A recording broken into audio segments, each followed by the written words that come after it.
மும்பை தீவிரவாதி தாக்குதல் குற்றவாளி தௌஹூர் ராணாவை இந்தியாவுக்கு நாடு கடத்த அமெரிக்க உச்சநீதிமன்றம் ஒப்புதல் அளித்துள்ளது. மும்பையில் கடந்த 2008ஆம் ஆண்டு நவம்பர் 26ஆம் தேதி லஷ்கர்-இ-தொய்பா தீவிரவாதிகள் கடல் வழியாக ஊடுருவி நடத்திய தாக்குதலில் 6 அமெரிக்கர் உட்பட 166 பேர் உயிரிழந்தனர். உலகையே உலுக்கிய இந்த தாக்குதலில் ஈடுபட்ட தீவிரவாதி அஜ்மல் கசாப் மட்டும் போலீசாரால் உயிருடன் பிடிக்கப்பட்டு தூக்கிலிடப்பட்டார். இந்த சம்பவத்தில் தொடர்புடைய பாகிஸ்தானை பூர்வீகமாக கொண்ட தீவிரவாதி தகவ்பூர் ராணா அமெரிக்காவில் கடந்த 2009இல் கைது செய்யப்பட்டு சிறையில் அடைக்கப்பட்டுள்ளார். மும்பை தாக்குதலுக்கான சதித்திட்டம் தீட்டியதில் முக்கிய குற்றவாளியாக கருதப்படும் ராணாவை இந்தியாவுக்கு கொண்டு வந்து விசாரிக்க பல்வேறு நடவடிக்கைகள் எடுக்கப்பட்டன.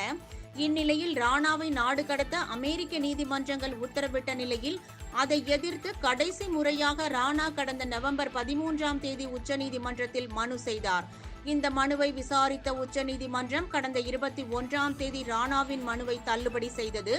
மேலும் குற்றவாளிக்கு எதிராக முகாந்திரம் இருப்பதால் அவரை இந்தியாவுக்கு நாடு கடத்த ஒப்புதல் அளித்தது. இதனால் ராணா விரைவில் இந்தியாவுக்கு கொண்டு வரப்பட்டு விசாரிக்கப்படுவார் என எதிர்பார்க்கப்படுகிறது.